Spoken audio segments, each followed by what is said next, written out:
ನಮಸ್ಕಾರ. ಏಷ್ಯಾನೆಟ್ ಸುವರ್ಣ ನ್ಯೂಸ್ನ ವಿಶೇಷ ಜಾತಕ ಫಲ ಕಾರ್ಯಕ್ರಮಕ್ಕೆ ಸ್ವಾಗತ. ನಾನು ಅಮೃತ ಗೌಡ. ಈ ದಿನದ ಜಾತಕ ಫಲ ಸಂಚಿಕೆಯಲ್ಲಿ 12 ರಾಶಿಗಳ ಫಲಾಫಲ, ನೀವು ಕಳಿಸಿರುವಂತಹ ಸಂದೇಶಗಳಿಗೆ ಉತ್ತರ, ಪರಿಹಾರ, ಹಾಗೆ ಈ ದಿನದ ಪಂಚಾಂಗದ ಮಹತ್ವವನ್ನು ತಿಳಿಸ್ಕೊಡ್ತಾ ಹೋಗ್ತೇವೆ. ಮೊದಲಿಗೆ ಜ್ಯೋತಿಷಿಗಳಾದ ಶ್ರೀಕಂಠ ಶಾಸ್ತ್ರಿಗಳನ್ನ ಕಾರ್ಯಕ್ರಮಕ್ಕೆ ಸ್ವಾಗತಿಸಿಕೊಳ್ಳೋಣ. ಶಾಸ್ತ್ರಿಗಳ ಕಾರ್ಯಕ್ರಮಕ್ಕೆ ಸ್ವಾಗತ. ತಮಗೆ ನಮಸ್ಕಾರಗಳು. ಶಾಸ್ತ್ರಿಗಳೇ, ಈ ದಿನ ಗುರುವಾರದ ಪಂಚಾಂಗದ ವಿಶೇಷತೆಯನ್ನು ತಿಳಿಸ್ಕೊಡೋದಾದ್ರೆ? ಶ್ರೀ ಗುರುಭ್ಯೋ ನಮಃ. ಹರಿ ಓಂ. ಮೂರ್ತಿತ್ವೇ ಪರಿಕಲ್ಪಿತ ಶಶಿಭೃತೌ ವರ್ತ್ಮ ಪುನರ್ಜನ್ಮನ ಮಾತ್ಮೇತ್ಯಾತ್ಮವಿದಾಂ ಕೃತುಶ್ಚ ಯಜತಾಂ ಭರ್ತ ಅಮರ ಜ್ಯೋತಿಷಾಂ ಲೋಕಾನಾಂ ಪ್ರಳಯೋದ್ಭವ ಸ್ಥಿತಿ ವಿಭುಶ್ಚಾನೇಕಧಾಯ ಶ್ರಿತೌ ವಾಚನ್ನ ಸದ್ದದಾತ್ವನೇಕ ಕಿರಣಃ ತ್ರೈಲೋಕ್ಯ ದೀಪೋರ್ವಿಹಿ. ಸಮಸ್ತ ವೀಕ್ಷಕರಿಗೆ ಶುಭೋದಯ, ಶುಭ ಬೆಳಗು. ಈ ದಿನದ ಸಂದೇಶಗಳನ್ನು ಪರಿಶೀಲಿಸುವ ಪೂರ್ವದಲ್ಲಿ ಈ ಹೊತ್ತಿನ ಪಂಚಾಂಗವನ್ನು ಗಮನಿಸಿಕೊಳ್ಳೋಣ. ಶ್ರೀ ಕ್ರೋಧಿನಾಮ ಸಂವತ್ಸರ, ದಕ್ಷಿಣಾಯಣ, ವರ್ಷ ಋತು, ಭಾದ್ರಪದ ಮಾಸ, ಕೃಷ್ಣ ಪಕ್ಷವಾಗಿದೆ.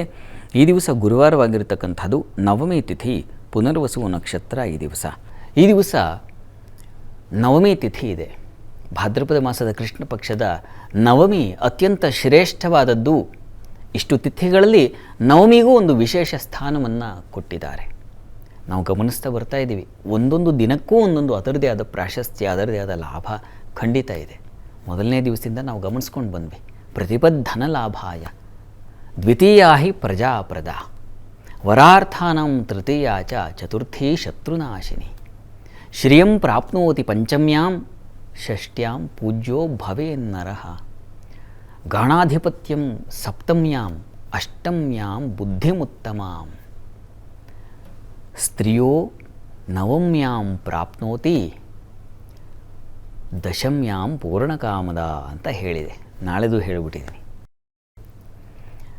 ಸ್ತ್ರೀಯೋ ಪ್ರಾಪ್ನೋತಿ, ಯಾರಾದರೂ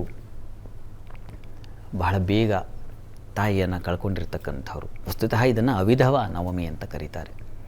ಸುಮಂಗಲಿಯಾಗಿಯೇ ಯಾರಾದರೂ ತೀರಿ ಹೋಗಿದ್ದರೆ ಅವರಿಗೆ ಸಲ್ಲಿಸ್ತಕ್ಕಂಥ ಶ್ರಾದ್ದಗಳಲ್ಲಿ ಈ ದಿವಸ ನವಮಿ ಸಂದರ್ಭದಲ್ಲಿ ಮಾಡಬೇಕು. ಅವರ ಒಂದು ಪೂಜೆಯನ್ನು, ಅವರ ಒಂದು ಆರಾಧನೆಯನ್ನು ಮಾಡಬೇಕು ಅಂತಕ್ಕಂಥದ್ದಕ್ಕೆ ಈ ನವಮಿಯನ್ನು ಜೊತೆ ಮಾಡಿದ್ದಾರೆ. ಅಂದರೆ ನವಮಿ ಕಾಲವನ್ನು ಪ್ರಶಸ್ತ ಅಂತ ಹೇಳಿದ್ದಾರೆ.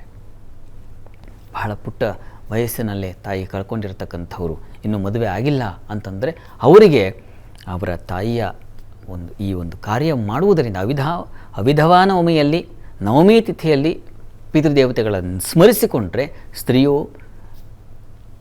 ನವಮ್ಯಾಂ ಪ್ರಾಪ್ನೋತಿ ಅಂತ ಹೇಳಿದೆ. ನವಮಿ ದಿವಸ ಮಾಡಿದಂಥದ್ದಕ್ಕೆ ವಧು ಲಾಭ ಅಂತ ಹೇಳಿದೆ.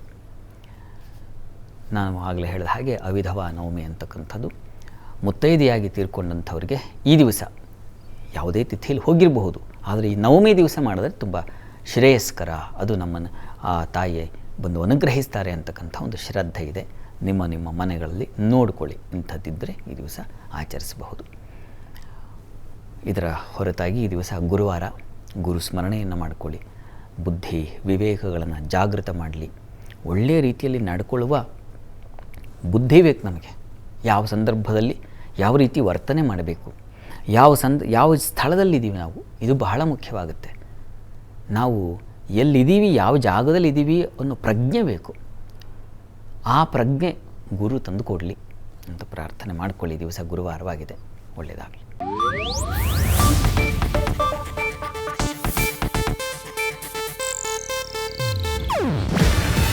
ಇದು ಏಷ್ಯಾನೆಟ್ ನ್ಯೂಸ್ ನೆಟ್ವರ್ಕ್ ಪ್ರಸ್ತುತಿ. ನೀವು ನೋಡ್ತಿದ್ದೀರಾ ಏಷ್ಯಾನೆಟ್ ಸುವರ್ಣ ನ್ಯೂಸ್.